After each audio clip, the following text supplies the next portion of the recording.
बघा, कोकाटेंबद्दल जे गैरसमज पसरवण्यात आला आणि कुठेतरी महाराष्ट्रातील शेतकऱ्यांमध्ये त्यांच्याबद्दल तीव्र भावना होती आणि म्हणून ती भावनाला लक्षात बघता आणि शेतकऱ्यांचा सन्मान म्हणून कोकाटे साहेबांचं कृषी मंत्री पद काढून त्यांना क्रीडा मंत्री पद दिलं।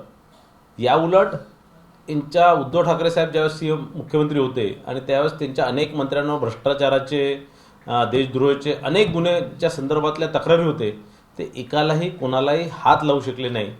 हाच सगळ्यात मोठा जो फरक आहे उद्धव ठाकरे जी आणि माननीय देवेंद्र फडणवीस जी, हा स्पष्ट दिसतो आपल्याला। राज ठाकरे म्हटले की मराठी विरुद्ध गुजराती असा वाद निर्माण करण्याचा प्रयत्न भाजपकडून होतोय। मला असं वाटतं हे राज ठाकरे वगैरे हे सगळे झुके हुए तीर आहेत। हे सगळे म्हणजे चाललेल्या गोळ्या ज्या असतात खाली बिना बारतोच्या कारतूस तसे आहेत आणि कुठेतरी स्वतःचं अस्तित्व एकही नगरसेवक नसलेला पक्ष आणि कुठेतरी देवेंद्र फडणवीस सारख्या एका मोठ्या नेत्याबद्दल काही बोलून मीडियामध्ये चर्चेत राहण्याचं काम राज ठाकरेजी करत असतात।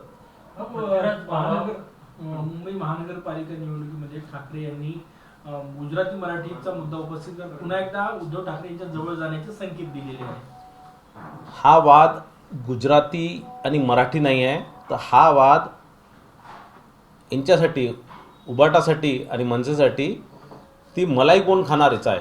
आणि मला असं वाटतं की महानगरपालिकेची मलाई खाण्यासाठी यांना मराठी प्रेम यांचं जागृत झालेलं आहे आणि मागच्या 30 वर्षापासनं जे महानगरपालिकेची मलाई खाऊन जे हे मस्तावलेले आहे आणि जे मागच्या 30 वर्षापासनं महानगरपालिकेची मलाई खाऊन जे मराठी माणसांना हातपार करण्याचं काम त्यांनी केलं आहे, या निवडणुकीमध्ये महाराष्ट्रातला आणि मुंबईचा मराठी माणूस या दोन्ही लोकांना त्यांची जागा निश्चितच दाखवणार।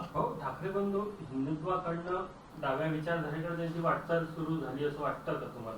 ज्या प्रकारे आजच्या एका कार्यक्रमात माननीय राज ठाकरे साहेब आणि माननीय उद्धव ठाकरे साहेबांनी ज्या प्रकारे त्यांचा विचार मांडला, ज्या प्रकारे त्यांनी आताच नुकत्याच आलेल्या अर्बन नक्षल विरोधी कायद्याचा विरोध करून राहिले, ज्या प्रकारे त्या कायद्यावर ते बोलून राहिले, मला असं वाटतं की नुसतं डाव्याच नाही तर कडव्या डाव्या विचारसरणीकडे उद्धव ठाकरेजी आणि राज ठाकरेजी जात आहे।